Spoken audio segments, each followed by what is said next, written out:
I didn't start CrossFit to be competitive, and I didn't get into the competitive side until several years later. And I would say I didn't start getting competitive until 4 years ago. And then I was like, oh, this is fun. Like, I started with local competitions. I remember seeing Erin in local competitions. And so that was always cool to me, and that was always fun. And it wasn't so much about competing. It was about, I want to prove to myself that I could do something that I never thought that I could do. I always see the top level girls, they have the 10 years of gymnastics. They come from Division I swimming. They were elite track competitors, and I just didn't have that background, and I didn't have those same opportunities. And to be able to prove that I could still get there over time was something that I wanted to prove to myself. So that's really cool. And it's really cool that both of you, it was years into CrossFit before you even thought about competing, which I think is pretty amazing. This is episode number 115 of Pursuing Health with Feeroozeh Saghafi and Erin Vandendriessche. This episode is brought to you by ButcherBox. I'm really excited to share with you that this month, in addition to $20 off your first order, ButcherBox has a very special gift that is so good, I can't even mention it on the podcast. You can learn more about it at butcherbox.com/Julie, where you can find all the details. So if you know me, you know I care a lot about where my food comes from, and that's particularly true when it comes to meat.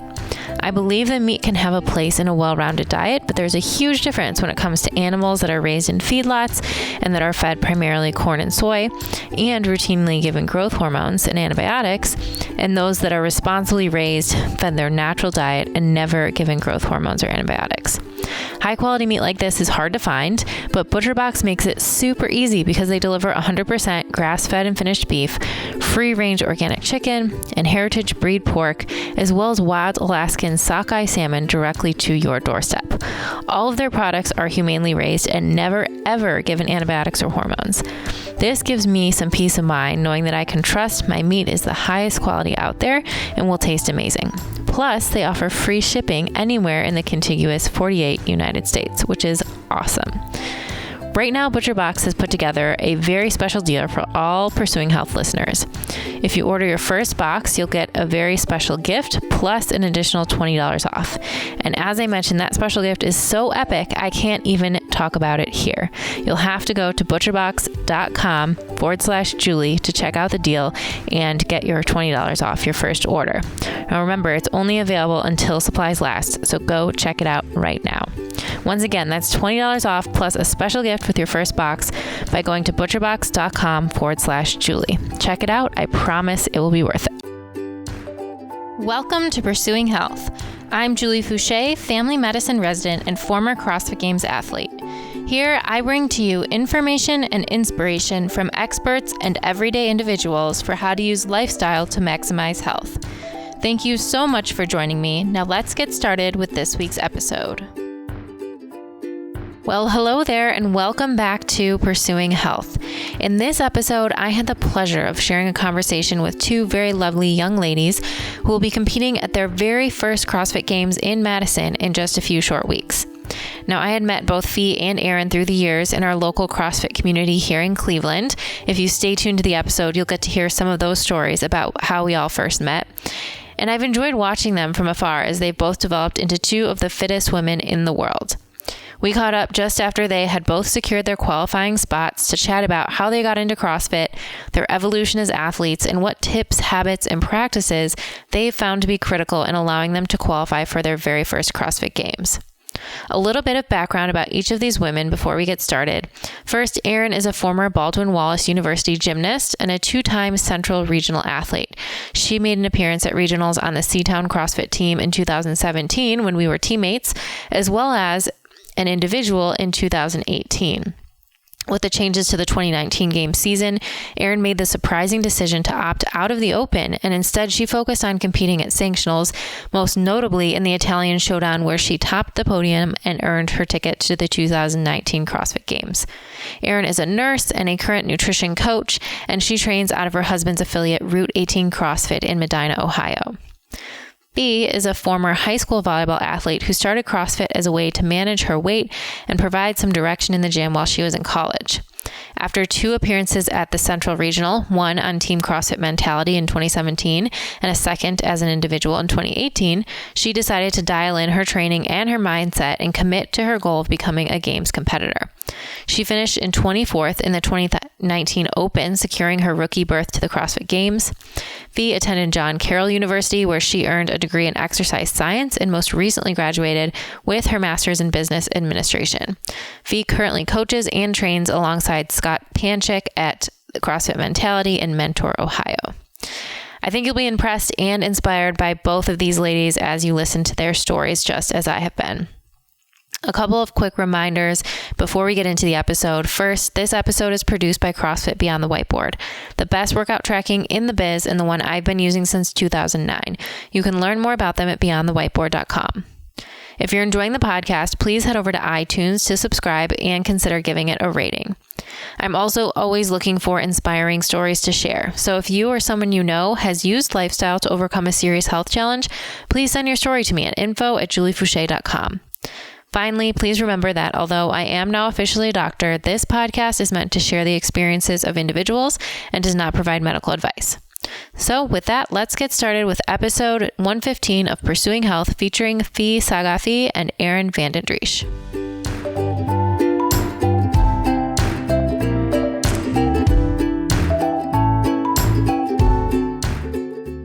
Welcome to Pursuing Health. I am super excited to be here with 2 very talented ladies from Northeast Ohio who have recently qualified to their first CrossFit Games. We have Erin Vandendriessche and Feeroozeh Saghafi. Mm-hmm. Welcome to the podcast. Thanks for having us.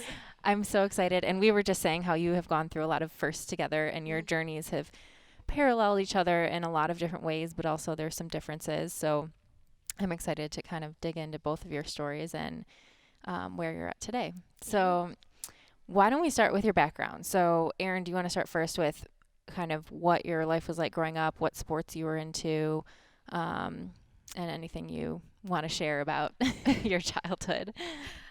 So basically I was a gymnast my whole life, from the time I was 8 until I graduated high school. So besides doing gymnastics, I started diving in high school. Right. So I think I was a junior in high school, and then I continued to dive in college because we didn't have a gymnastics team. So basically, gymnastics, diving were my 2 main sports. That's very interesting. And so I did gymnastics growing up too. I was in Michigan. What was it like? Were you in club gymnastics that whole time? Did you have a high school team? What was your experience like? Club gymnastics all the way until high school, and then once I got into high school, I did 4 years of high school gymnastics. Oh, very good. That's what I did too. It was the best. It was awesome. So much more fun. So much more fun to be in a team environment. And at least in Michigan, it wasn't really a path to college gymnastics. Like I think it's different in Ohio, but in Michigan, you either had to choose to stay in club or to do high school gymnastics and have fun, and that would be the end of your career. Right. And it was a blast. Absolutely. And it's cool to see that you then transitioned it into diving. I think we saw that a lot in our community in Michigan too, where you would try to recruit other gymnasts to either do diving or pole vaulting, depending on the season. Right. Way easier on the body. Yeah, for you guys sure. have the skills, well, that's good. Right. You already know how to flip. It's just a little bit colder. You have to get used to landing on your head instead of your feet. Right. That's awesome. And what was that? Where did you go to college, and what was that experience like competing in a college sport? I went to Baldwin-Wallace, and it was fun. Kind of had friends right off the bat, so that obviously is a huge thing going into college. And yeah, I was glad that I could be on a team and compete for something. I only dove the first 3 years, and then I took a break my senior year. Okay. And what were you studying in college? Pre-physical therapy and exercise science, and then graduated, decided I did not want to go to PT school, and then went back for my BSN nursing. Awesome. Yep. I did not know that. Yes. I just kind of assumed you always did nursing from the beginning, but very cool. Yes. Awesome. How about you, Fee? What did you like to do growing up? So growing up, I was always tomboy growing up. So when I was little, always involved with, playing backyard sports. But then in high school, the only sport that I played was volleyball. Oh, really. Cool. I did volleyball, so that's my background. Mm-hmm.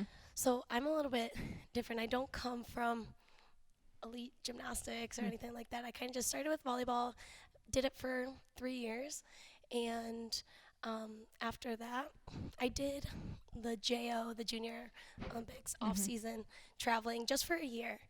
But other than that, I was never involved in, a wide variety of sports. I didn't pursue it really in college. I didn't really want to play in college. It was kind of one of those, I want to go to school and do my thing and stay focused there. But so it's kind of crazy how, I started CrossFit coming from not really much of an elite background or, a solid foundation just through a couple years of volleyball, and that was pretty much it. That's cool. Did you, even when you were playing volleyball, did you do much with weightlifting or strength and conditioning or anything? No, literally, when we went, it was high school volleyball. So at least at Orange, I went to Orange High School, small school, and we didn't do strength training. We didn't do much conditioning apart from whatever we did within the 2 hours of practice.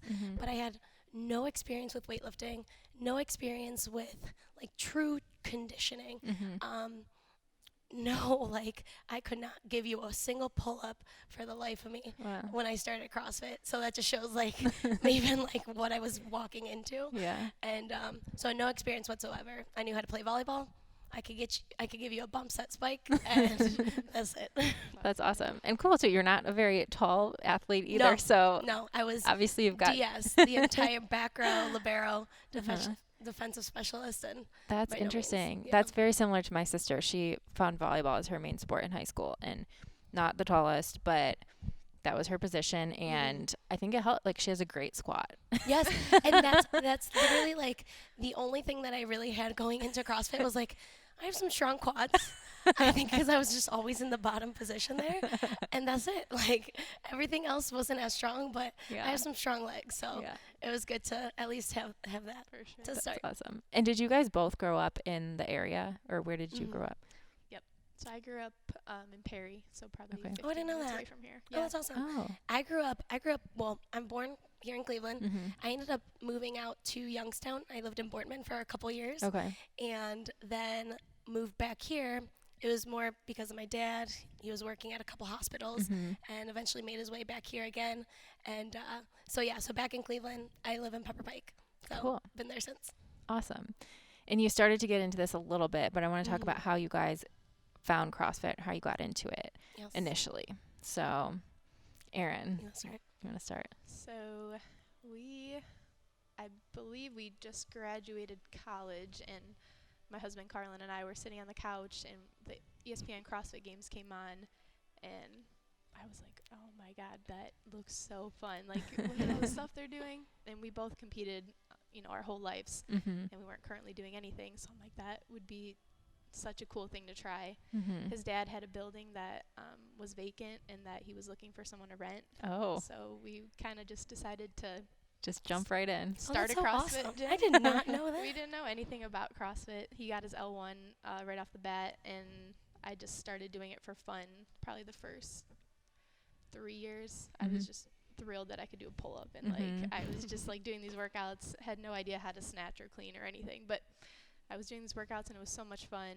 And then as more and more people started coming in the gym and becoming more competitive, I was like, okay, I need to ramp this up a little bit here. And then I started taking it a little bit more serious. So yeah, the first 3 years were just cool, this is fun, nothing crazy. Just doing it for health, something to stay active. Yeah, for sure. That's cool. And kind of fill that void after being done with your college sports. For sure.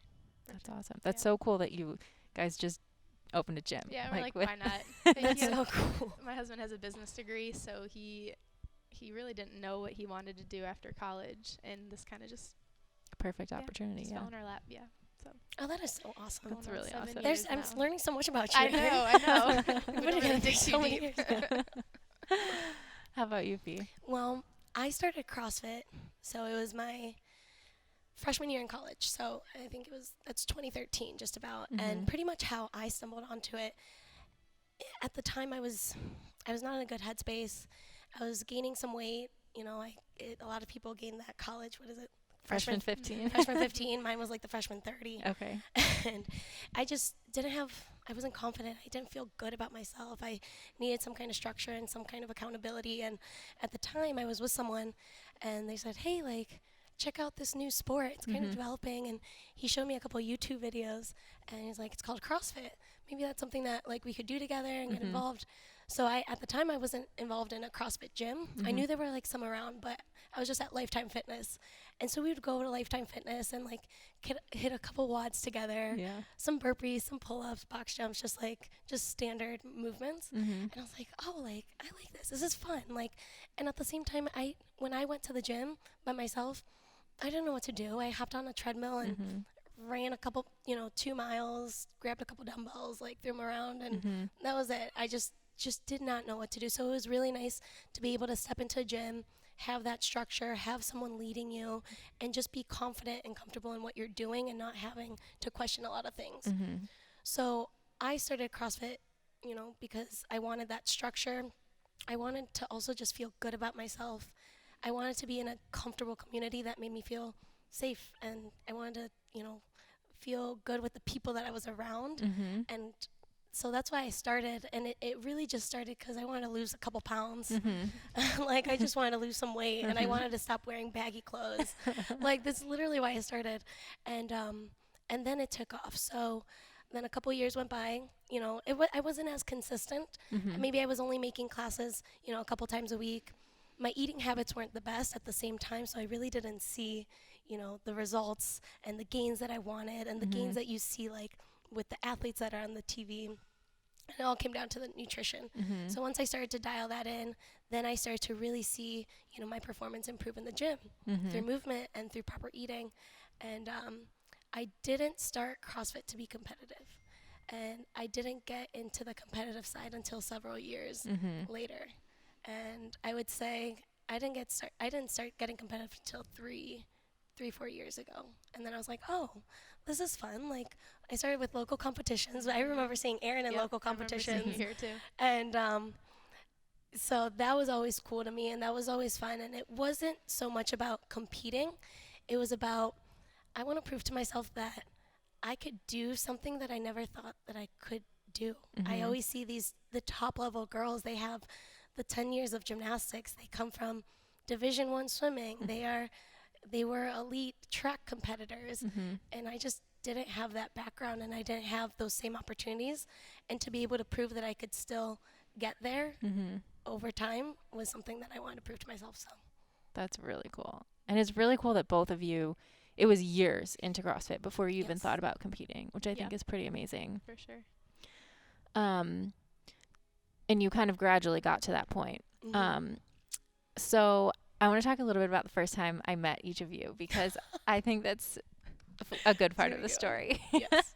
So living in the same area, I met Fee first, and it's so funny because we were just talking about this the other day and looking back at some of the emails that we Oh my gosh. Emails. But you don't know about this. Yeah. This is gonna be So I remember because I had just recently moved to Cleveland for med school. It must have been around 2012, I think. It was during my first or second year of med school. It was around 2012, it was the fall of 2012. I remember that. So I'd been here for about a year. This is a pivotal moment. So I was at Whole Foods, of course. And I think I was like sitting, like drinking coffee and studying or something. You were in the corner. Yeah. I remember that.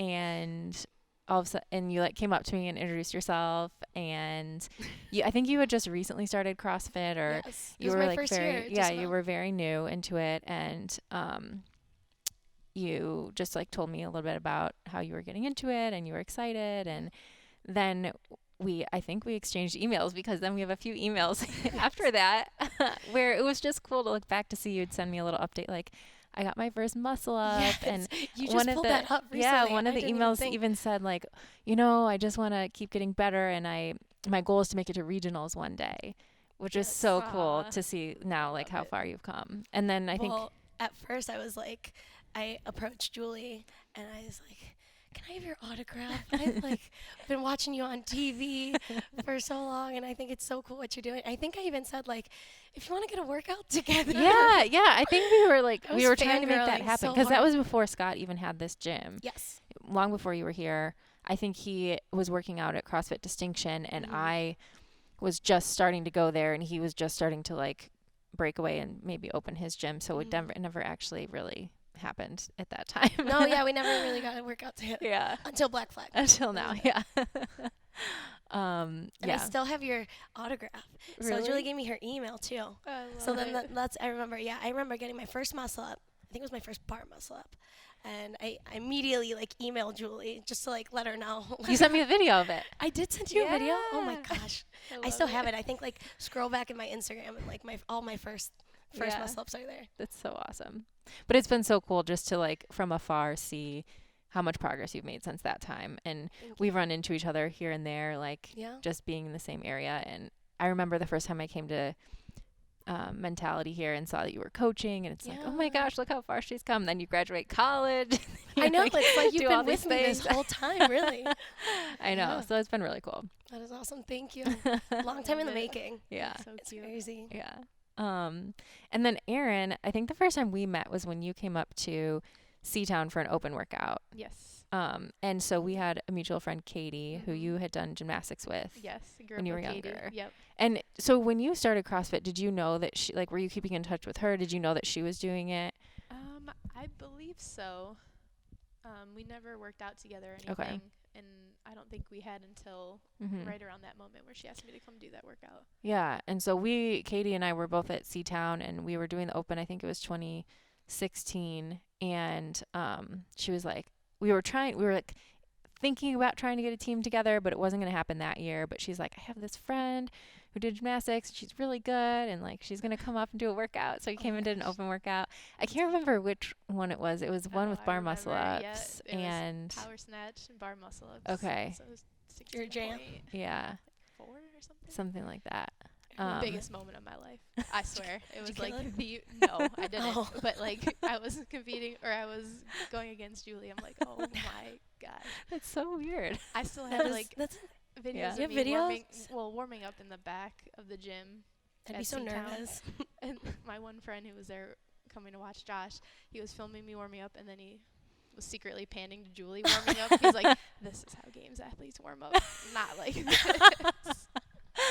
I love these videos. That's so funny. That's so funny.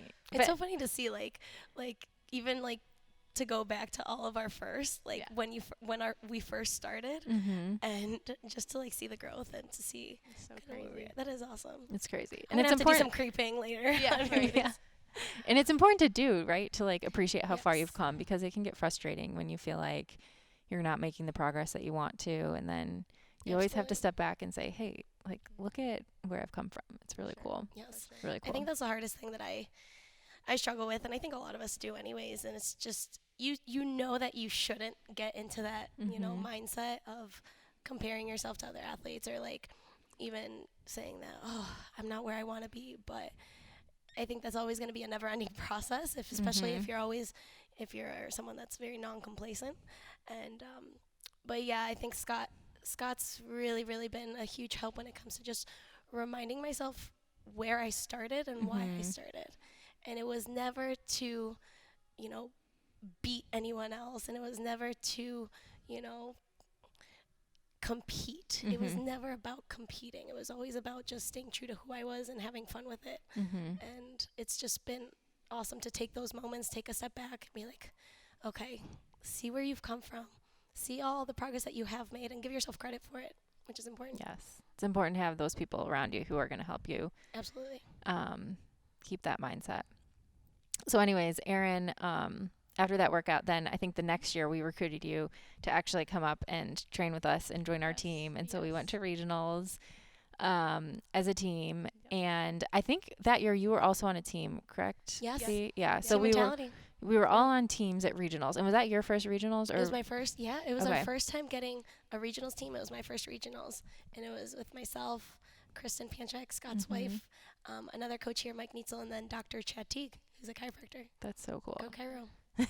I know we were next to each other actually, Yeah, but we we were were right next to each other. camped Yeah, out. we were. I think Yeah. we were next to each other in most of the heats. So what was that experience like? Because I think, like, talking about parallel journeys, that was both of your first experiences at regionals. What was that like? And then what did that do as far as, like, setting goals for your future seasons or future years? Yeah. You want to take That was a huge moment for me, because I remember the year before when the first time I actually like wrote an actual goal down. What I wanted to do with CrossFit was make it to regionals. That was like, never had any intention of making it to the games, but regionals was like, I think I can make it. And then you guys asked me to be on the team, and I was like, oh my gosh, like, yes, for sure, I would love to try. So I think I was working night shift at the hospital then, so whenever I could find time, came and practiced with you guys, and then we made it. And being there that first year was so surreal and so crazy. And just, I remember walking in behind you, like we were all together, but kind of behind you, and everyone was like turning heads, looking at Julie, like asking for autographs. Oh my gosh. And I was like, this is the coolest That's thing my partner. ever. Like, I cannot believe I'm here. I was like taking pictures with all the signs, like athlete check-in, just like posing with everything. Like, I am so freaking cool right now. Like, this is awesome. And like, it was so fun. My gym was freaking out. Everyone was so happy. You had such a big support crew there from your gym. did. That was awesome. The biggest hype squad. And then just competing that year and watching some of the individuals go as well, that's what kind of lit my fire to try to go individual for the next year. Like, I think I can actually make it by myself too. I don't know. We'll see. So. And then you did. And then I did. That was crazy. Yeah. That is awesome. That's something similar to me. Like, so similar to you, I wrote a goal, and well, I didn't start at Mentality here. I was doing, a year or so of CrossFit. Then Scott opened up this gym. And I was like, I want to make it to regionals. Like, I see you guys on TV, and I was like, that is so cool. Like, I want to do that. So I moved up here, or came to this gym, and I told Scott, I told him my goal. Like, I want to go to regionals. Like, I want to make it. And however long that's going to take, it'll take. But that's definitely a goal. So that year that we made regionals, it was just one of those that, like, finally we did it. We did it as a team. And doing it as a team was awesome to get the experience, to see what it took to be an individual. But just having that first year of experience to give that fire and know, okay, like, this is what I'm going to have to do moving forward to make it as an individual, the work that you have to put in, the consistency that, has to happen. And, but yeah, I was fangirling my first year. I feel like I'm such a fangirl with a lot of things. Scott tells me, like, chill, you are a competitor. They are your competition. Carlin's such a fangirl. I did take a picture my first year when we went. I saw Sarah Sigmund's daughter. She's rushing into check-in. I think she was running a little late, but like, I stopped her. I was like, can I take a picture? And like, I was like, I just want to take a picture. I'm such a fan. And she takes a picture with me, and it's like little me and then Sarah. And she's getting ready for her regionals. And so I fangirled after that. So I was just like, oh my God. Like, again, like, all these women, I've been seeing these women and guys like on TV competing as professionals. And now like, we're here. Like, yes. And like, we're not too far behind them. And so like, I could get there. And yeah. That's how it kind of started. But such a cool, like, obviously you're fangirling a little bit, but to see, like, okay, I can hang with these people, or I can, they're still human. There's nothing that they're doing that's that special that I can't do too. Yes. And I think there's something about that, like you said, being there and just seeing what it's going to take and what you have to do. And obviously then putting in the work and making it happen. It's pretty cool to see. For sure. So how did you guys change your training then after that year of team, knowing that you wanted to try for individual the next year? I started Misfit training, the online blog, as soon as I got back from regionals, because 2 of our boys on our team were already doing Misfit, and I knew that, actually I didn't know up until that moment, that a lot of people that were qualifying were following Misfit. So I was like, all right, well, I'll give it a try. And prior to that year, my training partners and I had just been making up our workouts every day, just on the fly, like pretty much whatever we liked to do is what we would program. And it was awesome. It was fun. We would do just like the longest, worst workouts, but there were things that we liked to do. Right. And then coming back, starting Misfit, and actually having a structure and a plan and a program completely changed everything. Mm-hmm. So now I was forced to do everything pretty much that I was uncomfortable with, that I wasn't great at, and it made me way better the following year. Yeah, for sure. That's awesome. Yeah, mine was, well, I've always been following RX Mentality, Scott programs for our gym. And after... And then RX Mentality, is that the classes? Is that something in addition, or yes, what is that so exactly? that's RX Mentality are the classes. Okay. And in our programming, there's the open programming, and then there's like regionals programming. Okay. Which is a little bit more amped up. Maybe you're seeing a little bit more volume, heavier weights, a little bit longer weightlifting sessions, maybe a couple more sets than what you're able to fit into class. And there's also a part that we call extra credit, that he calls extra credit. Okay. So that's work outside of the hour session. Got it. So that could be anywhere from like extra conditioning, extra weightlifting, skill work, just practice, just more, just a little. But it's not all that much. It's probably like, 15 to 30 minutes extra of work. And so after team regionals, I continued to take classes. So like me taking classes didn't change, but I was looking more onto the regionals programming and doing the extra credit after. Okay. And apart from that, I always found myself doing a little bit more every day, just a little bit, whether it was, a little bit of extra conditioning apart from what was programmed, because I knew I needed that. And I knew that if I wanted to make it to regionals, I needed to put in that extra work. And I think a lot of time when people ask me like, what'd you do to like get to regionals or get to the games, it was just like, just put in a little bit more than what most people are doing.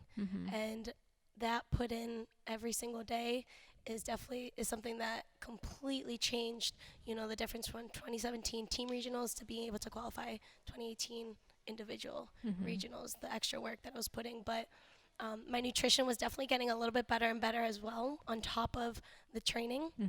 I wasn't spending, 4 hours in the gym. It was still like an hour and a half, 2 hours, but I was dialing in more on different areas of outside of the gym, how I was eating, how I was sleeping. But again, like my recovery necessarily wasn't the best because at the time I was still full-time student. Typical me, like up until 1, 2 in the morning getting the work done, because like if I had spent my afternoons here, then I would go back home and study and do my homework and then go to bed 2 in the morning, wake up at 6 o'clock, go to school, study, whatever, come back, train. So that wasn't the best, but those little things, at least implementing a little bit more in training, helped a lot. So during this time, you were full-time student, and you were you coaching here yet? Or so I wasn't at the time. I was coaching. I wasn't coaching as much. I was coaching just a couple times a week. Okay. So I think I was like on the noon class schedule throughout the week. I think 3 times a week at the time. Okay. So I was still more focused at school. I was only able to coach a couple times a week, and then just come and then train. And you were at John Carroll for school, and what were you studying? Yes, John Carroll University. I did my undergrad in exercise science, so we're similar there. Nice. And then I also graduated with my MBA just this past December. That's awesome. So I finished that Congrats. up. Yeah, thank you. And Erin, what were you were working as a nurse? What was your schedule like as far as work during this time? During like when you were training to try to qualify as an individual to regionals. So I was night shift on a neuro floor. So this was before labor and delivery, and I hated my life at the time. I mean, night shift is just tough. It was tough, and I was always cranky and hungry, and I remember just trying to. I hated to sleep. I hated to waste the whole next day when I could be training. So I would come home at 8 in the morning and sleep probably at the latest till 11. And then I'm like, I'm missing out. Like I have to go. Oh my gosh. So I really don't know how I did it with sleeping like that and just being all over the place. Like I was still following, I think actually I was on RP diet. So super hungry all the time and just trying to space it out over 16 hours. Like, because you're awake for so much. Yeah. And then you can have your little bit of whatever. I was allowed to eat then. And then come home, sleep for a few hours, train, and then try to fall back asleep before I would go back. So it was really, really hard and kind of a blur. I don't remember exactly how I did it, but somehow I feel like it's one of those, it. like, no matter what your schedule looks like, if you want something, you just do you it. just do it. You find a way to do it, and you make it work no matter how many hours of sleep you're getting or how stressed you are. And that's awesome. We need to get you ladies some sleep. I I think hopefully now it's better, but we'll get there. Now we're great. I always wondered how you did it. I know. Oh, how do med students sleep. do it? Sleep was like, for me, like one of the things I could not do without, just because I can't function without sleep. But I think time management is huge, though. Like, that's the one thing that I've been. And just like learning to say no. Like, you can't do everything, you know. Yes. I think that's important, and like figuring out where your time is best spent. But that's tough, especially when you have so many things going on. Okay, so you both then the next year qualify as individuals to regionals. And what was that like? Now you're actually out on the floor competing against Sarah Sigmund's daughter that you had taken a picture with the year before. Yes. I wonder if she remembers. If she watches this. I think I have one with her too. Do you really? Yes. Sarah Sigmund's daughter, she gave me a high five just recently at the Rogue Invitational. She probably remembers you. Yeah. I hope she remembers me now. But so after I qualified for individuals my first year at regionals, I was just so excited. I think like my goal was just qualify. Just like qualify, just get there. And I got there and it was awesome. And then obviously like once that step comes, you're like, okay, now I want to like show up and I want to I want people to recognize me and like you know, make a name. And I didn't do that so much my first year at regionals. I ended up getting 32nd place at my first regionals, and I was proud that I was able to qualify and get there and earn that spot. But at the same time, I just felt disappointed. I think I like went into it because I was like, there were so many things that I could have changed and could have done, and the last thing that I wanted was like that regret, like, oh, I should have done this more. But that's how you learn. And it was, I think, so the last event of regionals, it was a thruster and rope climb event, and we had practiced it, and I did not do anything according to plan. I think I just like went all out. I had nothing to lose, and just completely redlined, and was failing rope climbs. I was like, this is my wheelhouse, like thrusters, like that is my wheelhouse workout. I love rope climbs, and it just like all shattered. And I have a picture that it was just me like bending over the bar and just like disappointed. And I think that moment had to happen, and I had to get, you know, the place that I didn't want at regionals to really give, you know, that fire to take into the next season. And even though I was a little disappointed coming out of the weekend just on like my performance, I'm so happy that it happened the way that it did. I learned so much. So after that, you obviously said you weren't happy. How did you change things? Like, how did you change things going into the next season? And then, you know, what was your goal really coming into this season? Yeah, so after that regionals, even though, you know, I didn't place the best, I eventually ended up going to the games as a spectator. So Matt Bickle, shout out to him, he ended up giving me like a ticket. That's He's like, hey, are you going to the CrossFit Games to watch? And I was like, no, I can't afford it. I don't have a ticket to do that. I need a coach. Had you ever been before? Never been. I've always just watched it on my laptop and TV. And he's like, oh, well, I can get you hooked up. Like, I got a ticket for you. And so eventually I ended up going to the games as a spectator. Lost my voice there. And I loved it. I was like, I want to be there. Like, I want to be on the field. I want to be doing everything that they're doing. And it was just the energy, the crowd, you know, the athletes, just admiring the athletes that have put in the work and have earned that spot. I wanted to put in this, you know, that work and earn that spot too. And it was an incredible weekend to have, just because I came home and I think I was like, okay, time to work for the games. Like, I was like, it was a very like ambitious goal. And I wrote it up. We have a goal board at our gym. I love that. And I wrote like qualify for the 2019 CrossFit Games. And I knew that it was going to have to take a ton of work, and I would need to change a lot of things. More than anything, mindset too. It's believing that I can do that. And it's not this like, those girls are there and I am here and I don't have that, so I can't get to that. And I think for the longest time I thought that, I'm just not good enough, and there's no way I'm going to catch up to that level. It's going to take me years to even try to get close to being a games competitor. But Scott has been so helpful. He's taken me under his wing when it comes to just forget about, qualifying for the games in 2019. Like, just focus on today. Focus on your training today. Focus on your training tomorrow. Like, take it one training session at a time. And give yourself credit for what you can do. And we'll continue to make, your weaknesses strengths.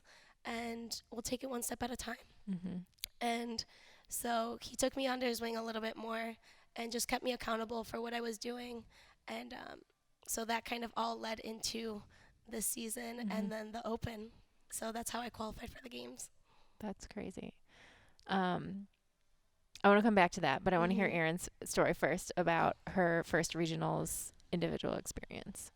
So I think, like Fee, my goal was just to get there, and I couldn't believe that I actually qualified individually. So I remember they announced the 333 workout, and I had never run on an assault runner before, and there was like a 24-hour gym down the street that had one, so I practiced I think once or twice before we went, and I kid you not, could not run 800 meters on that. Oh my thing. gosh, they're It's impossible.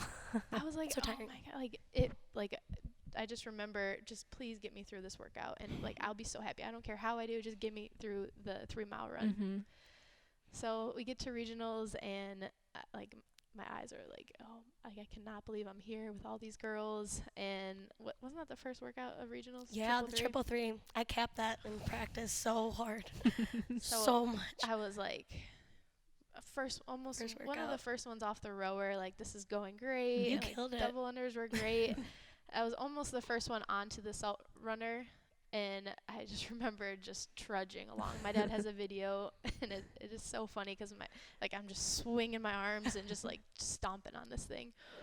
And I see I had a lot of people from my gym there that were cheering me on, and I just see like this neon hat across like at the finish line, and he's my training partner Trey is just screaming like, just keep going. So I was like, okay, just one step at a time. I'm praying to God as I'm doing this. I'm like, just please just finish. And I finished that workout, and I had never been like, that was probably my greatest moment of regional. I didn't do good, but I finished it and I made it through. And then as the weekend went on, I kept surprising myself, like, okay, you're actually not that far off from these girls, like 10, 20 seconds or something like that. Nothing too crazy. And I ended up finishing 14th that year, which blew my mind. I'm like, holy moly, like if I put in another like solid year, just strict nutrition, strict training, like you could do something maybe. Yeah. So yeah. So how did you change? Did you have the goal then for the following season of wanting to make it to the games, and how did you change your training or your lifestyle to try to work towards that goal?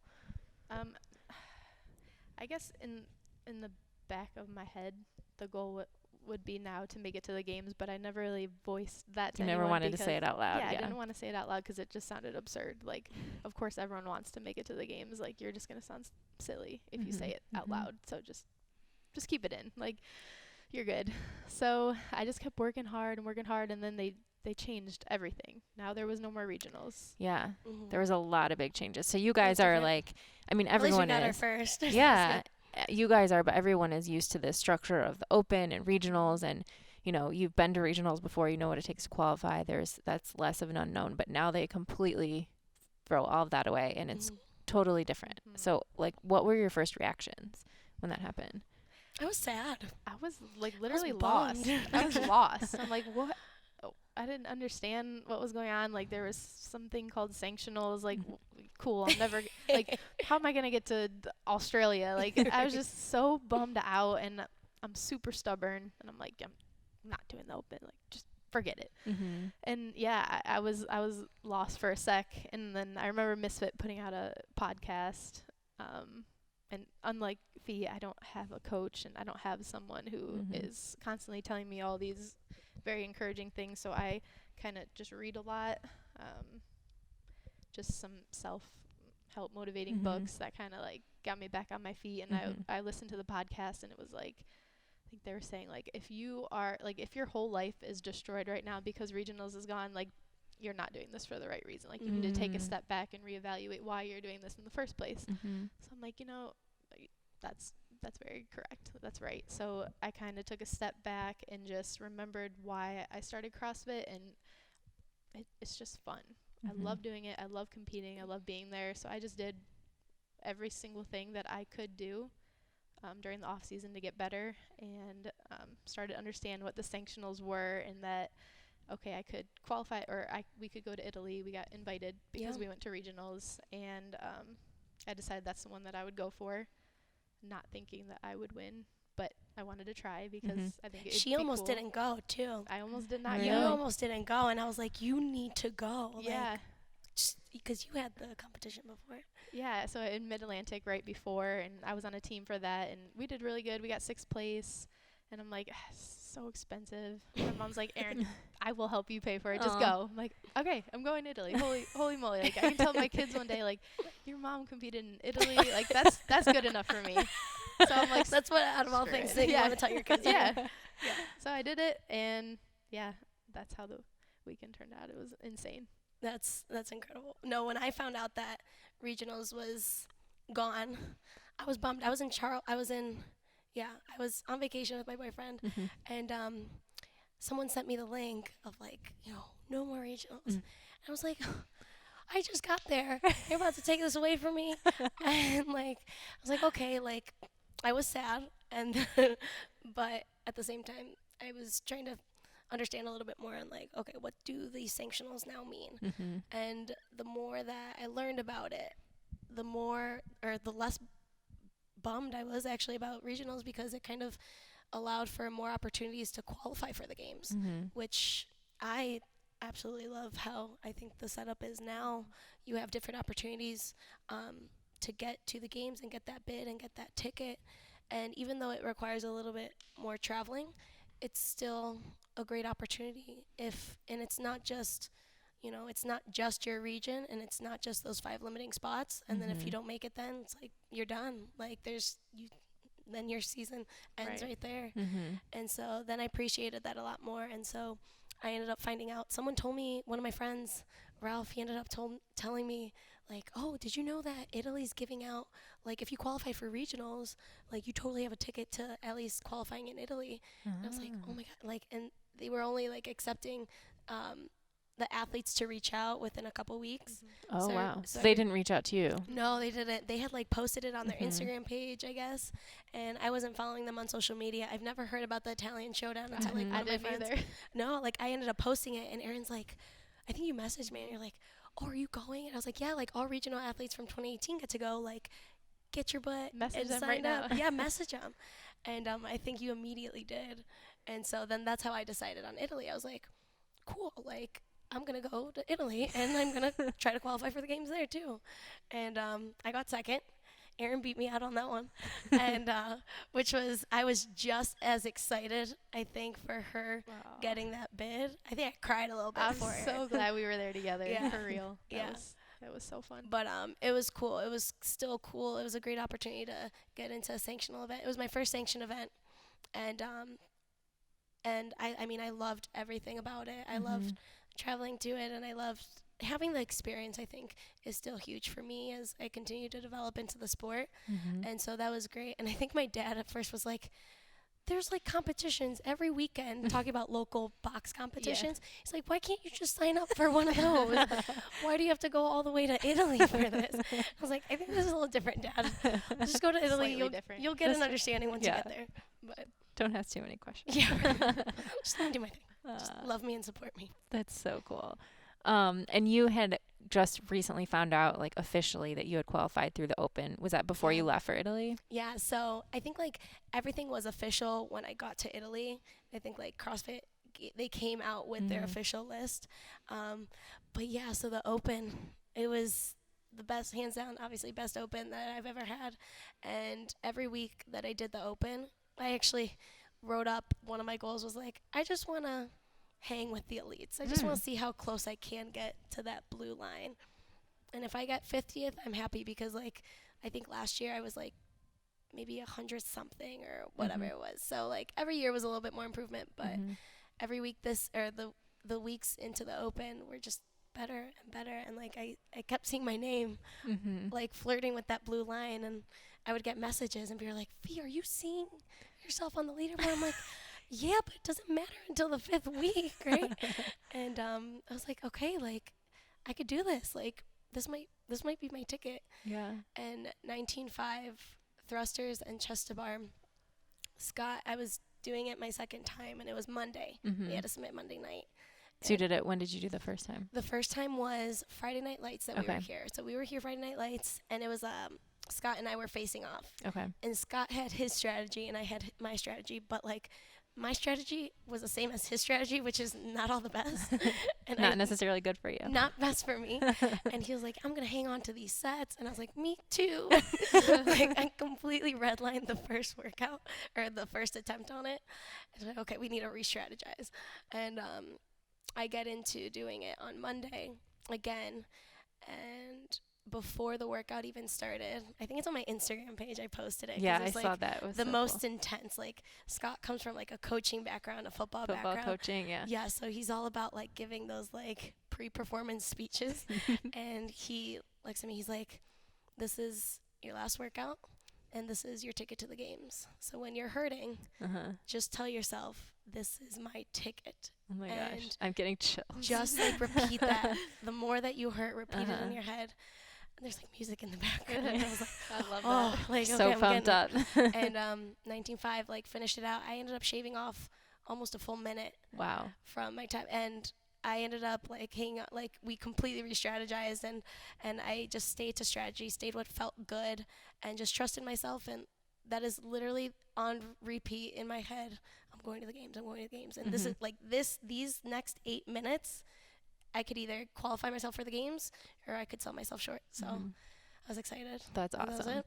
What an amazing feeling to finish that workout knowing that you gave it everything you had. I gave it up. And that's the thing, like, whether it qualified me for the games or not, I finished that workout in that open just proud. Proud of every single attempt. And I didn't walk away thinking that I could have given more. And that was my goal. Like, I want to give every single workout, just no doubt in my mind that it was everything I had. And I was very happy. That's awesome. Yeah. So obviously you both wanted to go to the Italian Showdown, but what was your strategy, Erin, for the open or for did you do any other sanctionals or want to do any other events to try to qualify? I did not do the open. I did it with my gym just for fun, but I didn't sign up online. I did do Mid-Atlantic, thinking that... And why did you choose not to do the open? 1, because I'm stubborn. 2, because I'm stubborn. No. My honest answer is that I did not think that there would be a point, because I'm like, it's not like I'm going to be top 20 in the world. And then I see Fee creeping up, and everyone's messaging me. So do you think that maybe you should have like tried? And I'm like, I just can't hear it right now. Even my dad was in on it. Like, hey, like you probably should just sign up, because you never know. You never know. I'm like, Dad, stop. Like, you don't know. What does my dad know? And he was right. And I beat myself. We were texting each other about the workouts too. Yeah, because I would do it with the gym, and then I was trying not to look, but I couldn't help it. And I just kept comparing my scores. I'm like, are you freaking serious? Like, you are the biggest dummy in the whole world. Like, why wouldn't you try? Why? So I don't know why I didn't. I think I was just being a brat. A little bit more pressure in Italy helped. Yeah. So Mid-Atlantic, I thought we had a good shot at doing really well. The team that I had, Danny Seidel, Josh Habek, and Vinny Butita. So we were going to try to make it as a team, and like I said, we did really good. We got 6th place. But there's always things when you're on a team that you wish, like, there's things you can't control. Whereas when you're more of an individual, you can have your own strategy and figure out your own plan. So that's why I'm like, I have to do it. I have to say I at least tried to go to Italy. And you had already gone to Wodapalooza and done really well earlier this year. So did that, what was that like, and did that give you maybe some confidence as an individual competitor? Yeah, I forgot about Wodapalooza. So I did you won your division.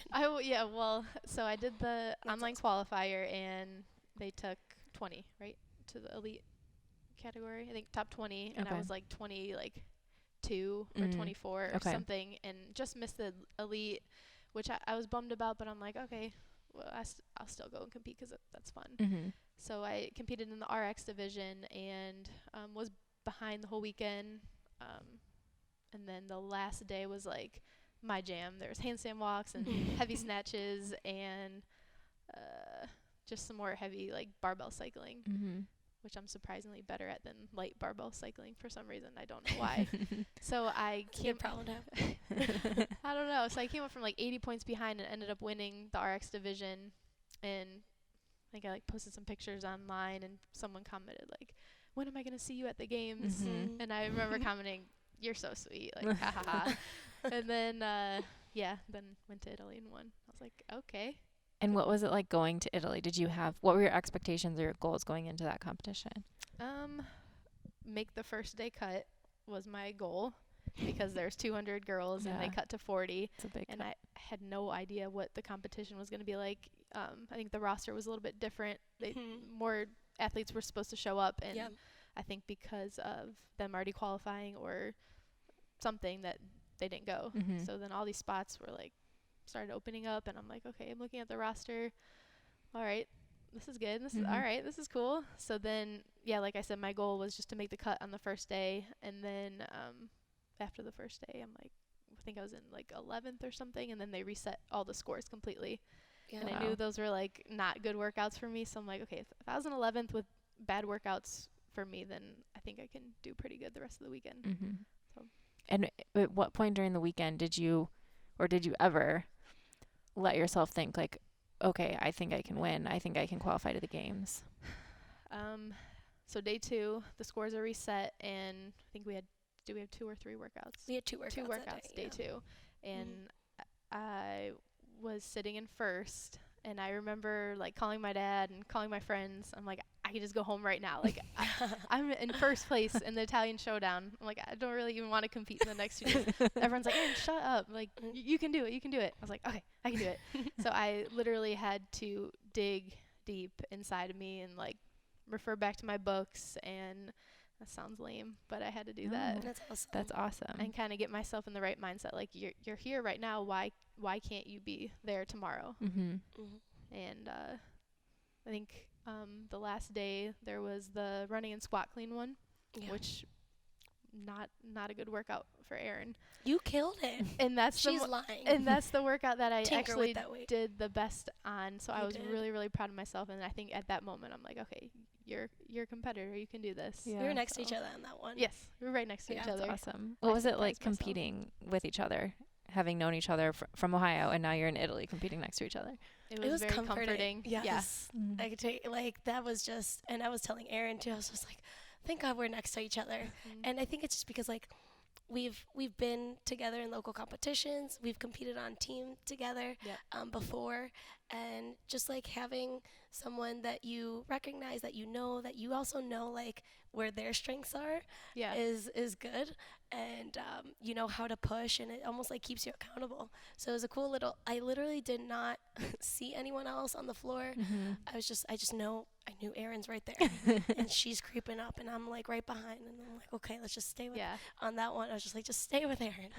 And it was cool. We were together on another event. It was the pistols and kettlebell snatch. It was muscle ups, kettlebell snatches, and pistol squats. We were next to each other in the lanes, just going up the floor. So and we were helping each other out also off the floor. Like Fee was practically dying after every workout, having a coughing attack. So I'm trying to calm her down, and I was having girl problems, and she's trying to help me out right before the workout. So it was nice to have a friend to lean on. Yeah. So that's even awesome. Like on the competition floor, it was comforting, and we're competitors on the floor, but in the back, which no one really sees what goes on behind the scenes, but we're just supporting each other and, you know, telling that, you know what, you got this on the next workout. Like, you're feeling good. Erin's coming up to me like, are you okay? Do you need anything from us? Like, I'm like with my tea and my Vicks Vapor Rub. She's like, are you sure? Like, and just like calming me down and like, Fee, you got this. Like, this is yours. Like, you're going to get through it. And that's just so like awesome. Having that, and overseas, especially when you're not home. And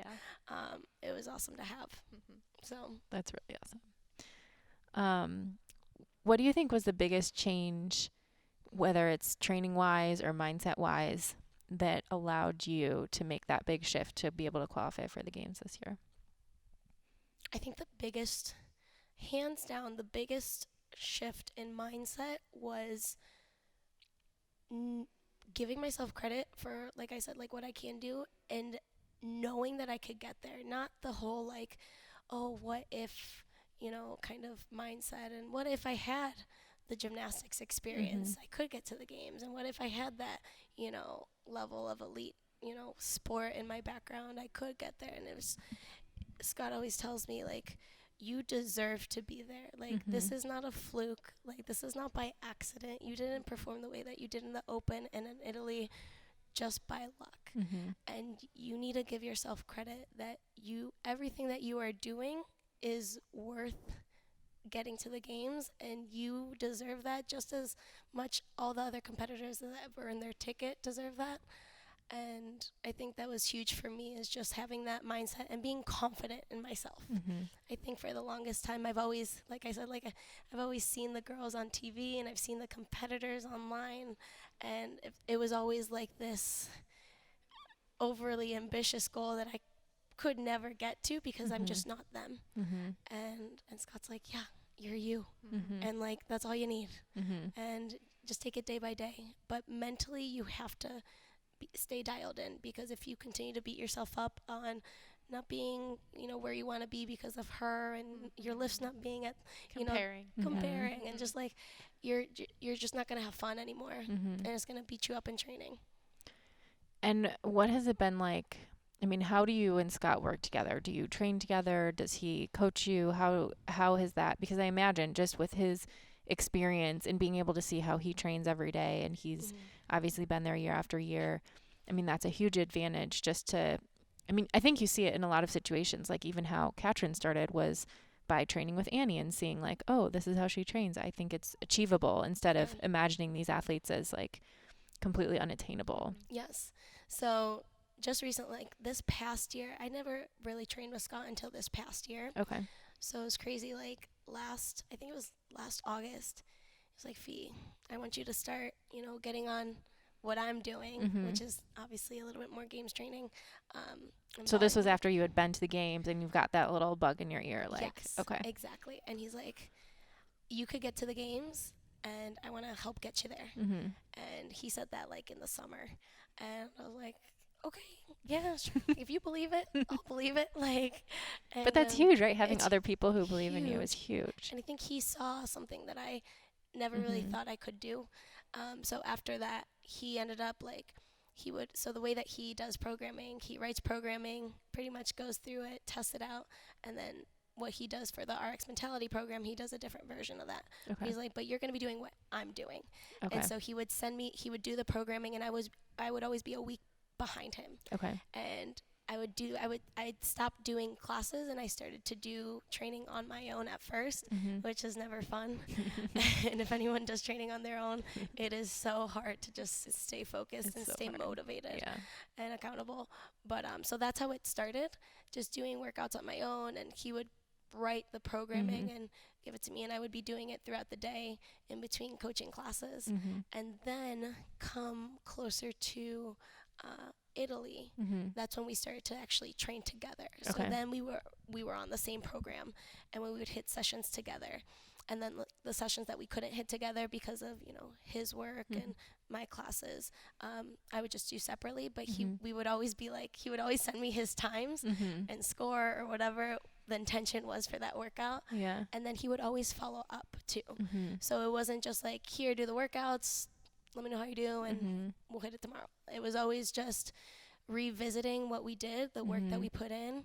And it wasn't just about the workout. It was even also like mindset behind the workout. What did you think that you did awesome in? Like, what were the good things about the workout? What would the good thing, or the things that you would have changed or maybe would have done better?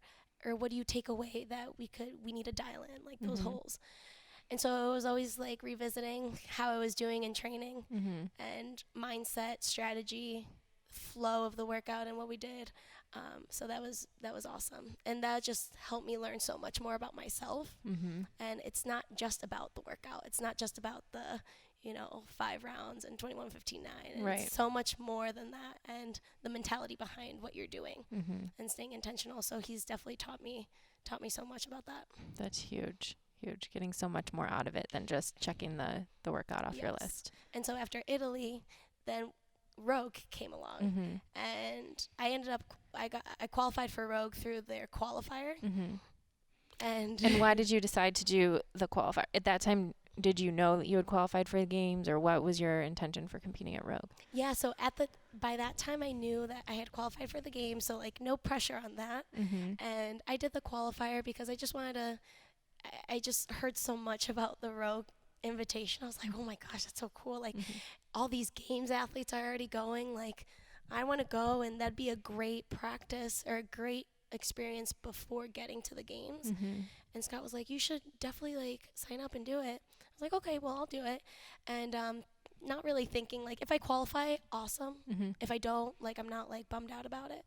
And I ended up winning the qualifier, which was so neat. I was like in the middle of practicing one of the Italy events, and I saw a Rogue's post. I was like, oh my gosh, that's so cool. And so I decided to do that for the experience, just to get something under my belt. But it also was the same weekend that I was supposed to graduate and walk at John Carroll for my MBA. So I picked competing at the Rogue Invitational over, walking across with my family and for that diploma.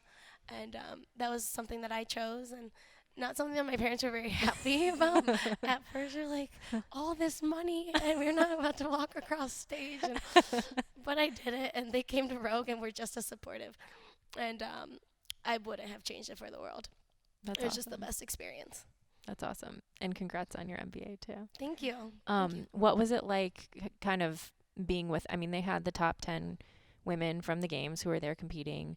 What was it like competing with them, being in the back, like the warm-up area with them? Like, how did you approach the whole experience? It was going back to like me being a fangirl behind scenes. Like Scott was like, okay, you have watched these girls on TV, but you are not a fan today or that weekend. Yeah. And, but it was amazing. It was absolutely incredible. Just being alongside the best women in the world and being able to compete against them, and like knowing like I deserve to be here. Like I earned my spot.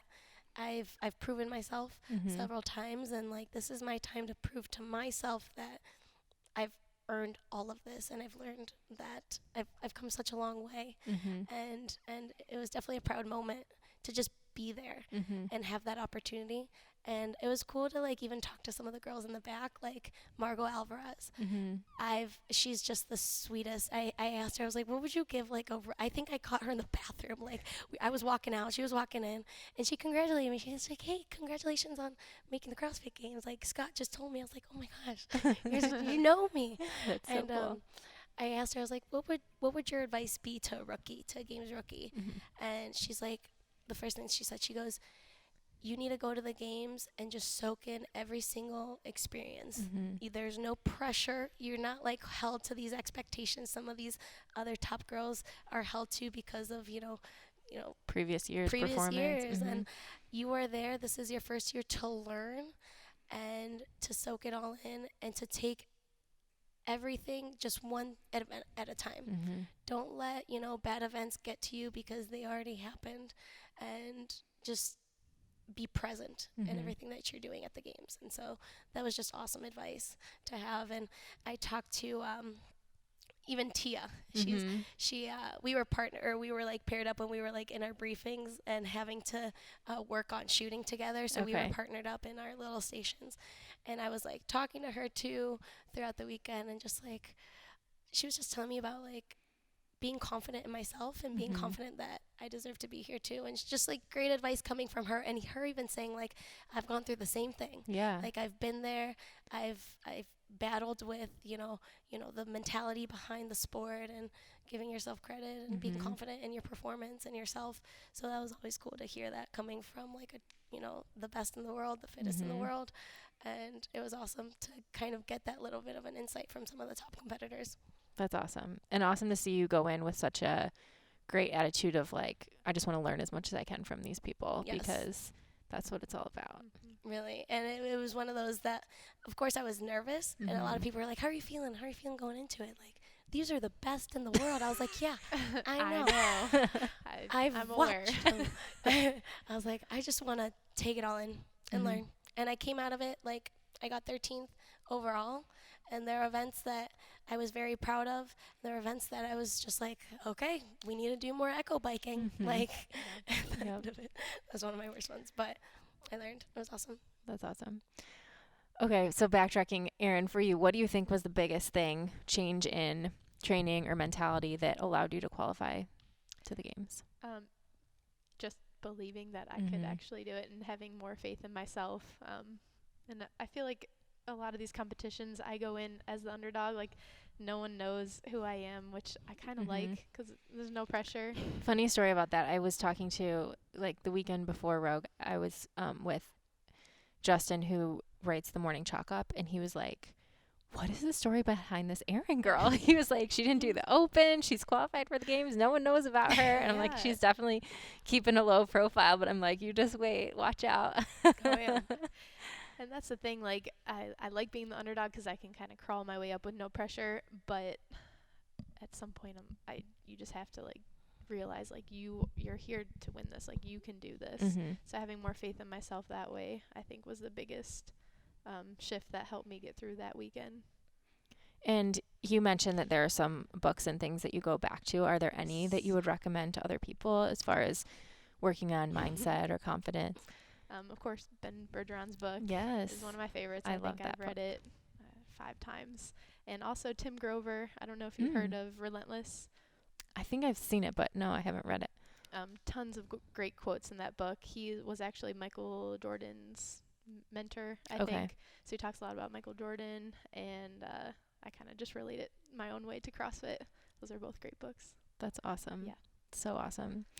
So now as you are approaching games training, really, it's just how many months? May, June, it's like July? 8 weeks. Yeah, about 8 weeks. 2 months, yeah. How are you guys approaching this time, and what is your schedule like? Like, have you adjusted your schedule and responsibilities? I hope you're sleeping more than 3 or 4 hours a night now. Yeah. Oh, yeah. What does that look like? Yeah, so so I started locking my dog up at night in his cage so he cannot disrupt my sleep because my pit bull he's such a sweetheart, but he wakes me up like 3-4 times during the night. So my REM was not happening. So pit bull's locked away. That's the first change. Second, I'm trying to swim more. Swimming is, like, terribly hard. So I just hired my cousin. Nice. She's a swim coach for a high school swim team, so she's going to help me swim and in exchange for some nutrition work. So I'm going to do her meal plans. She's going to help me swim.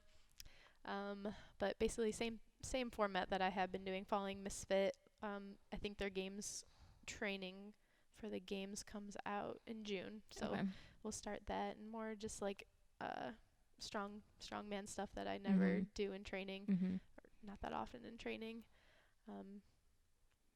And how is your nutrition? What is your approach to nutrition now? My approach? I pretty much keep the same as what I was doing before, just because it's been working really well. So I'm at a good weight right now where I'm never hungry. So I have adequate calories to get me through the day, plus some at night, and at a weight that, like, my gymnastics feels really, really good, and my strength training as well. So I don't want to be too heavy where, you know, muscle ups and pull ups start to become a struggle, but I don't want to be too light where I can't lift the heavy weights that I was doing before. So. And do you, like, weigh and measure your food? Do you have certain approach to the quality of foods that you're eating? Yeah, so I follow macros, so everything is pretty much weighed out. My husband and I food prep on Sundays, so just make a lot of just chicken and rice and sweet potatoes, and I just kind of pre-package it all, put it in the fridge, pop it out as I go. So yeah, I think I'm eating like 2,600 calories per day. So kind of a lot, I think. So good. It's good. It's plenty. It's plenty. But it's like you can need that. Yeah, you can tell you've gone through different stages of experimentation to get to that point and find what works for you, which I think is the important part. For sure. Cool. How about you, Fee? Yeah, so, I've taken the this gap semester, so I'm not in classes yet. I'll be starting classes back up in August for school. So you're going for another degree? So I've been. I thought you just graduated. Yeah, right. Like just student forever. No, yeah, I've been completely inspired, and I was originally going for chiropractic or PT. Like I was like still like in the middle, and anyways, after just being involved with the sport and being surrounded by so many professionals like yourself and some of my good friends, I've definitely loved and been inspired by the holistic care and osteopathic philosophy, and that's definitely what I'm pursuing in August. So I'll be taking some pre-medical classes at Cleveland State and starting for the MCAT. So if you have advice, oh my gosh, I didn't even know this. I can't believe that I'm just finding this out. And it's kind of so like another excited like for you. overly ambitious goal, but I think the difference there is I finally found what I'm passionate about, and I think that's a huge difference between, you know, liking the idea of something and just being completely driven by passion and what you love. And I think CrossFit has definitely been a huge reason of that. I mean, it's helped so much in my like mind, body, and spirit. I mean, like I said, I started CrossFit not because I wanted to be a competitor, but I wanted to be healthy, and I just wanted to feel good. And, you know, so that's definitely like my path that I'm going on. I'm so excited for you. Yes, I'm so excited. So like things are going to change in the fall when it comes to like balancing out again student life. Nothing that I'm not used to, but it's definitely going to be a lot different. And but so I have the opportunity right now to not be in classes and not having to balance a student life. So right now I'm in the gym, I'm coaching throughout the day. And kind of like what my days look like is I'll be amping up with Scott the volume, really dialing it on my holes, on training. So a lot more swimming, a lot more running outside. And I can't say swimming is a strength. It's kind of one of those like, oh, I wish I'd been doing it for a year. Like if I would have known. But so we'll be doing a lot more volume work. For me personally, like what I've learned a lot at Rogue is I was one of the smaller athletes on the field, at least when it came to like my strengths or my strength in numbers. So I need to focus a lot on building my strength more on these next 2 months, keeping my conditioning, but definitely like getting into the areas that I don't hit often. So odd object work, the swimming, the running, the cycling. I know I have to do cycling. So there's a coach here at Mentality that he used to swim at Johns Hopkins. Oh, wow. And yeah, he's one of our coaches here. So he's offered to help me out with swimming. That's awesome. Once a week. So that's definitely going to be something, or I'll be hitting swimming more than once, but he'll be working with me once a week. And that's a great opportunity and good connection to have there. And then when it comes to nutrition, we have a dietitian here at Mentality. Oh, that's and awesome. Alyssa Tyler. So she's been helping me out with macros. I do most macros. And we've realized together that I didn't eat enough carbs. And that's why, like, every time, like, 12 o'clock would hit, I'd just be yawning. Like, I'd be so tired. And so she's definitely been helping me out with just understanding what I need as a competitor, where I want to be when it comes to, like, the gains that I want to make, what I need to be eating, how much, how often. And so that's really, really helped. So I'm just really trying to be mindful of my nutrition, dial it in more than anything. So like I started to weigh my foods a little bit more, the quality in my foods. I'm definitely more mindful in cooking, like preparing everything, seeing what's in front of me, seeing what's going into my foods. I think before I was just like, I'm just going to go to core life. Yeah. And I still do every now and then if I like don't. Which is still delicious. Yeah, which is still just as, but like not trying to go out and buy meals if I'm here in the gym and really trying to prepare. So that's definitely going to have to be more consistent. But my goal for these next 2 months is continuing to be very diligent in the intention of how I'm being consistent. And everything I do has a purpose. It's not just getting the training session in and going home. It is every single rep is going towards my performance at the games. So that's awesome. And Erin, what is your work schedule like now? So you switched over to labor and delivery. Yes, I did. What is that like? Now I'm not in the hospital right now. Oh, okay. So I stopped working in the hospital at the end of last summer. One of our morning coaches had left. So I took over that role for a few months. He came back, so he has his job back. And right now I'm just doing meal planning. That's awesome. Which is pretty much a perfect situation for what I'm doing right now. So that's amazing. Keeping up my nursing degree, of course, in case I have to go back. But for right now, just doing those things. Right. It's cool to be able to shift kind of your priorities and those other things in your life to be able to pursue this, especially right now. For sure. It's so awesome to see. I can. Yeah. And you love it. I love it. I really do love it. Good. It brings me a lot of happiness. So Yeah, it's awesome. And it brings other people happiness, which makes me happy. So. Well, I want to wrap up with 3 questions I ask everyone on the podcast. So the first one is the 3 things that you do on a regular basis that have the biggest positive impact on your health. The 3 things that I do on a regular basis. Number 1 would be I get up and there's this daily devotional. I guess I haven't been as like it's not something I've been doing for a year. It's more something that I've been doing within the last couple months. Okay. But one of our members, she gave us a daily devotion. She gave me a daily devotional, and it's just 1 page every single day that you read that helps keep you present and mindful and just in a good headspace. And I've really been trying to dial that in the mornings, because a lot of times, like, after the mornings, like, I'm here all day, things get crazy. By the time I get home, I'm just tired. And so just opening up with a consistent morning routine. And one of those is, a good, healthy breakfast. Always get that in. And then being present with a daily devotional. And just starting the day off on a, strong note there. Do you know the name of it? Is it a specific book or? I'm going to have to give you the author. Okay. We'll put it in the show notes. Daily devotional. Okay. Yes, I'll have to send it to you. Okay.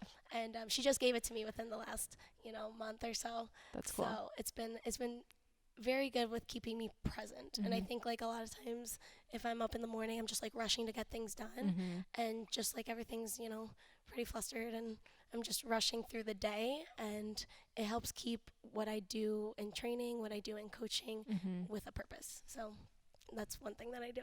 Love it. I'm thinking You of have my 2 more things. But Erin, you can go in the meantime. We'll go back and forth. So I like to start my morning kind of the same way. I have a routine that I do every morning. Get up, take care of the dogs, drink my coffee, and then I get some work done. So that kind of just takes care of relieving some stress for the evening time, where I can just relax more at night, stretch, do all that kind of stuff. So my morning routine for sure, and then my exercise being number 2, very important in my life right now. And then the one thing that I have always done before bed since I can remember, since my mom tucking us in at night, laying in bed with us, was I always pray before I go to sleep. And I think that's really important, because we have so many things to be grateful for that we kind of overlook throughout the day, like simple things like there's so many people who can't even afford food, or they can't afford to sit there and cook and meal plan, or even that they have healthy lungs or muscles to get through the day, and doing the things that I'm doing. You just have a lot to be thankful for. So I think taking the time to, be thankful for that is my most important thing that I do every day. I love that. And you hear a lot of days people talking about gratitude journals and things like that, but I like the idea of praying before bedtime and having that as like the way to end your day and think about, instead of all the things that went wrong, or instead of all the things that stress you out, to think about how grateful you are for, all the privileges that we have in our life. That's awesome. For sure. Yes. Can you think of any more? Yes, I can. So, this is more just general, like something that has helped with my health and stress and everything that's going on with training. 100% sleep. Sleep. My dad has been telling me for years. I remember, like, it was, it'd be like 1 a.m. and be like, lights off, like, it's time to sleep. And I was like, oh, no, I got it. You're a night owl, it sounds like. Yes, and so that's one thing that has completely changed how I feel, just like how I feel, clarity throughout the day, energy throughout the day. I'm not as, kind of discombobulated and like, foggy, and so it's helps me keep training, keeps the training hard and intense. It keeps the work that I do as a coach too. I'm able to give the energy to other members, and that's the one thing that I've learned too a lot with coaching is it's not just coaching and saying what's on the board, but being able to give your all and your energy to the members every single minute of that class. So that's been super helpful when it comes to sleep. How much sleep do you get on average now? I now get like 8-9 hours of sleep. Nice. Which is compared to before when I was in school, and I'm sure you could relate to like being a nurse. I was probably getting like 4 or 5 hours like average, and I remember the all-nighters, and I don't miss them. And that was just like time management-wise, was poor. But and then the third thing that I do every single day that keeps me just healthy and in a good space is telling the people that I love that I love them, and to tell them that. So my boyfriend and I, at the beginning of the year, we set these goals, and financial goals, physical goals, spiritual goals, things like that. And we all have like our little things that we do, and they're not a lot. It's like one little thing. And but one of the things is tell your loved ones, like your parents, your siblings, tell me that you love me. I tell the people that I love them every day, every single day. And I've been really consistent with it. I think that's something that we take for granted. You know, I don't think that we think of that. You know, someone's with us every single day. We take that for granted, and we don't realize, you know, what they do for us, or that moment can be gone at any point. And so that's something that I've been just being more mindful of and grateful for. I love that. What's one thing that you're working on, or that you think could have a big difference or make a big difference on your health, but you have a hard time with it? For me, it'd be time management, 100%. I think that's still something that I struggle with. And something that I've been trying to work on is I'm much of a, I need to schedule things out. Like I need to have like, okay, I'm going to do this at 9 o'clock, I'm going to do this at 10, and this at 12, and this at 3. But it's hard for me to say no to a lot of things. And that gets in the way of my time management skills, where, you know, I get asked to maybe do personal training sessions and for other people, and I say yes because I want to be involved and I want to be helping out, or just other things throughout the day that get in the way of training sometimes, or just like change things up in my schedule, and then it just gets pushed back. And for me, that's like the one thing that I'm really trying to work on, saying no to some things and really being more mindful of time management. And that's just going to be huge when it comes to training, of course, for the games, but also taking that into the school year and how I'm going to balance that as a student. And my goals to make it to the games again aren't going to change. So that's just definitely something that if I could figure that out now, it's going to be so much better in the fall, that's for sure. Well, I'm sure it will be an ongoing process, but it seems like you're already doing so much better than you were before. How about you, Erin? Sleep, for sure. Yeah, it's hard with 2 dogs and a husband that won't stop moving all night.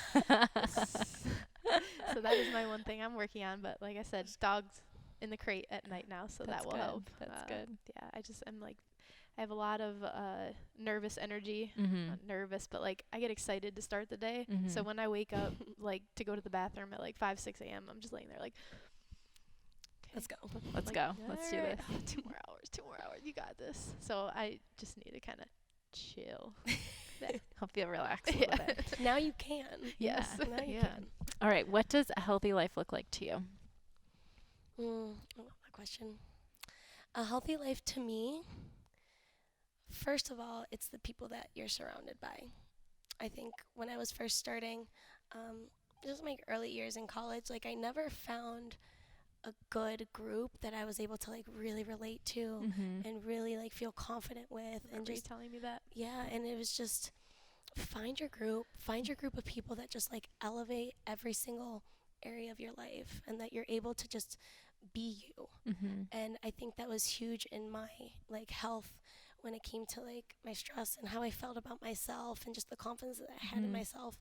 I wasn't surrounded by the best energy, and so it wasn't until I came to like a CrossFit community really that I was able to relate to other people, and we had similar goals, we had similar stories and similar journeys, and we wanted to cheer each other on. And it wasn't a competition. It wasn't about like, you know, going out and who's most popular and what are you know, things that like just weren't, you know, elevating my life. And so that's like the one thing that I would say, surround yourself by people that keep your mind healthy and keep your spirit healthy and give you the best energy the way that you need it to pursue your own goals too. I love it. I would agree 100%. Yeah. Find your people for sure. Yes. Yeah. Love it. It's so true. It's, you know, health, there's so many different ways that you can interpret health, but it's so true. At the end of the day, it's all about the people in your life and the relationships that you have. So just being happy. Yes, just be happy.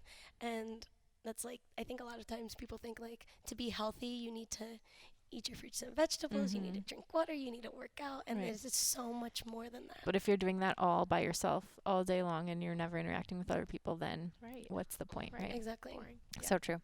Well, perfect note to end on. Thank you guys both for sitting down. This has been so fun. Absolutely. And I'm so excited for both of you for your training this summer and to watch you guys in Madison. I can't wait. I can't wait. I'm Thanks excited. for having us. Thank you.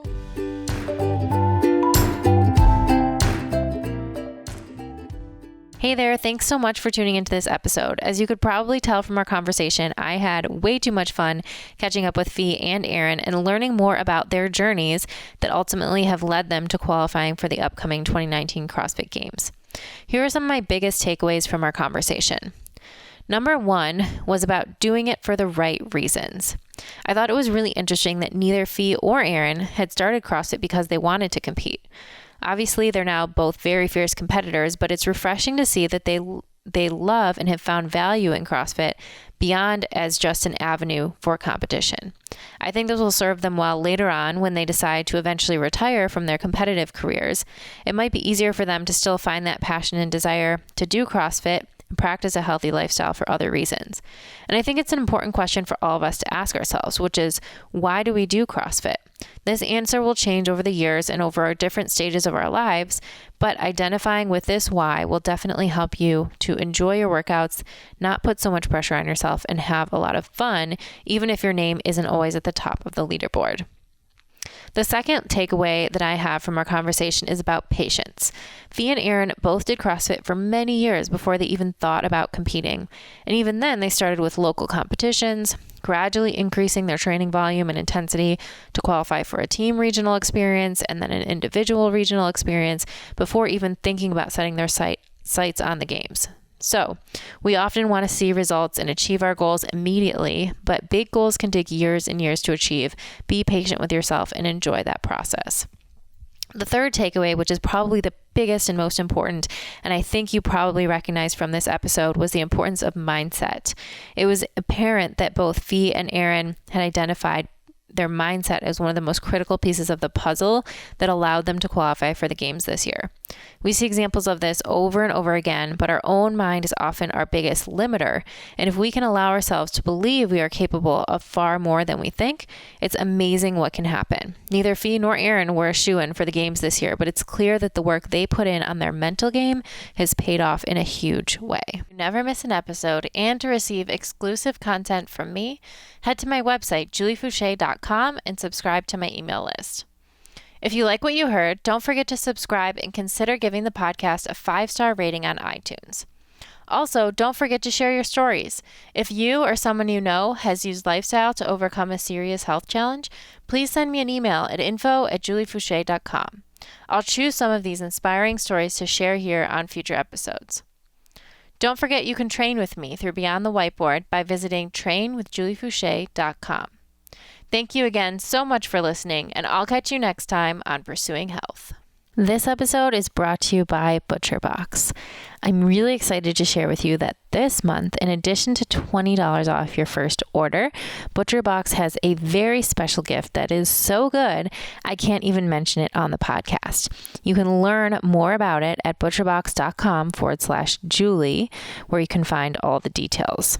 So if you know me, you know I care a lot about where my food comes from, and that's particularly true when it comes to meat. I believe that meat can have a place in a well-rounded diet, but there's a huge difference when it comes to animals that are raised in feedlots and that are fed primarily corn and soy and routinely given growth hormones and antibiotics, and those that are responsibly raised, fed their natural diet, and never given growth hormones or antibiotics. High quality meat like this is hard to find, but ButcherBox makes it super easy because they deliver 100% grass-fed and finished beef, free-range organic chicken, and heritage breed pork, as well as wild Alaskan sockeye salmon directly to your doorstep.